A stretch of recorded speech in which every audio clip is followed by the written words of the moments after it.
검찰이 고영태 씨에게 구속영장을 청구했습니다. 박근혜 전 대통령 기소 준비에도 주력하고 있습니다. 취재기자 연결합니다. 박서경 기자.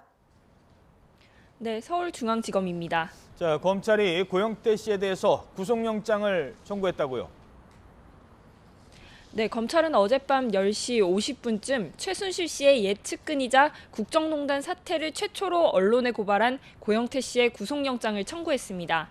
하지만 최근 고 씨는 국정농단 사건과는 별개인 개인 비리 혐의로 검찰 수사를 받아왔습니다. 고 씨는 지인의 부탁을 받고 인천본부 세관장 승진 인사에 개입하는 대가로 2천만 원을 받아 챙긴 알선수재 혐의를 받고 있습니다. 또 개인적으로 돈을 빌린 뒤 갚지 않은 혐의, 2억 원을 들여 불법 경마 사이트 운영에도 개입한 혐의를 받고 있습니다. 검찰은 고 씨가 지난주 후반부터 연락에 응하지 않고 잠적했다며 지난 11일 저녁 경기도 용인시 자택에서 고 씨를 체포했습니다. 이에 고 씨 측 변호인은 검찰 측과 출석 날짜 등을 조율하는 등 수사에 성실히 협조하겠다는 뜻을 밝혔는데 갑자기 영장이 집행됐다며 강하게 반발했습니다. 이어 체포 영장 집행이 정당한지 가려달라며 법원에 체포 적부심을 청구했지만 법원은 이를 기각하고 영장 집행이 정당하다는 결론을 내려 검찰의 손을 들어줬습니다. 검찰은 고 씨가 도주나 증거인멸의 우려가 있다고 판단하고 구속 수사를 통해 수사를 이어간다는 방침입니다.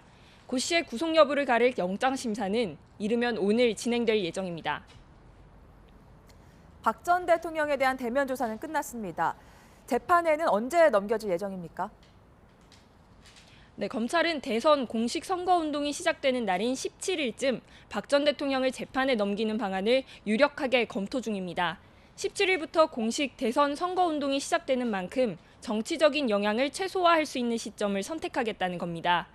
검찰은 5차례 이어진 대면 조사에서 주요 혐의 전반을 추궁했지만 박 전 대통령은 혐의 대부분을 부인한 것으로 알려졌습니다. 검찰은 특별한 사정 변화가 생기지 않는 한 추가 대면 조사는 진행하지 않고 기존 증거와 조사 내용, 관련자 진술 등을 종합적으로 검토해서 세부 혐의와 범죄 사실 등을 확정할 예정입니다. 삼성그룹과 관련한 298억 원대 뇌물죄 말고 SK와 롯데의 미르와 K스포츠재단 추가 지원이 어떻게 정리될지도 관심사인데요. 이에 따라 신동빈 롯데 회장과 최태원 SK 회장을 비롯한 그룹 관계자 처벌 여부도 좌우되기 때문입니다. 일각에서는 신동빈 회장을 뇌물공여 혐의로 불구속 기소하고 최태원 회장을 무혐의 처분하기로 방침이 섰다는 분석도 나오고 있지만 검찰은 아직 아무것도 정해진 것이 없다는 입장입니다. 구속영장이 기각된 우병우 전 청와대 민정수석도 오는 17일 불구속 상태로 재판에 넘겨질 가능성이 있습니다. 이들이 모두 재판에 넘겨지면 지난해 10월부터 이어져온 국정농단 사건 수사도 마무리에 접어들 것으로 보입니다.